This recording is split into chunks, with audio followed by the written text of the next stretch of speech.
Do you have problems in your life that you're not addressing that you could solve?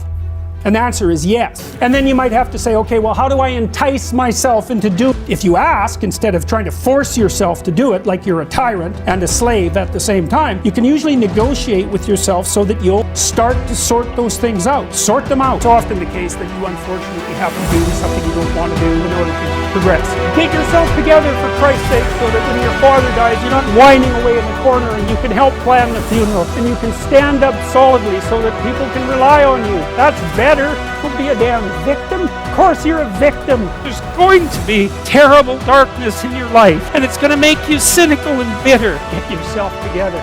Transcend your suffering. See if you can be some kind of hero. Make the suffering in the world less. So if your life isn't everything it could be, you could ask yourself, well, what would happen if you just stopped wasting the opportunities that are in front of you? The things you do, they're like dropping a stone in a pond. The ripples move outward and they affect things in ways that you can't fully comprehend. And it means that the things that you do and that you don't do are far more important than you think. Figure out how to negotiate. That's bloody important. Figure out how to say what you need. Figure out how to tell the truth. Figure out how to listen. You're not everything you could be and you know it. There are things that are within your grasp that you could fix. Fix them and you'll learn. You know what's wrong with you if you'll admit it. You know there's a few things you could like polish up a little bit. So you have to develop your inner monster a little bit.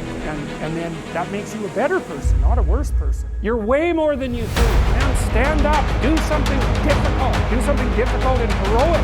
Burst out of your bonds. Well, you know, there are remarkable people who come into the world from time to time. If you can teach people to stand up in the face of the things they're afraid of, they get stronger. You aren't going to hit something unless you aim at it. I often ask undergraduates how many hours a day you waste or how many hours a week you waste. And the classic answer is something like 4 to 6 hours a day. Sort out the problems that are right in front of you, and it will make you grow very, very rapidly. And then you'll be able to sort out more complex problems without making them worse. Life has meaning with responsibility. The more responsibility you take on, the more meaning your life has. And the higher degree of responsibility that you agree voluntarily to try to bear, the richer your life will be. Hit your academia, do something worthwhile with your life. And they get stronger and stronger and stronger. You don't know the limits to that. We do not know the limits to that. What you most want to be found will be found where you least want to look, essentially. And it's so interesting because it means that if you're willing to turn around and to stand up straight, face the darkness like fully. What you discover at the darkest heart is the brightest light. Well, you accept it. That's what life is like. Suffering.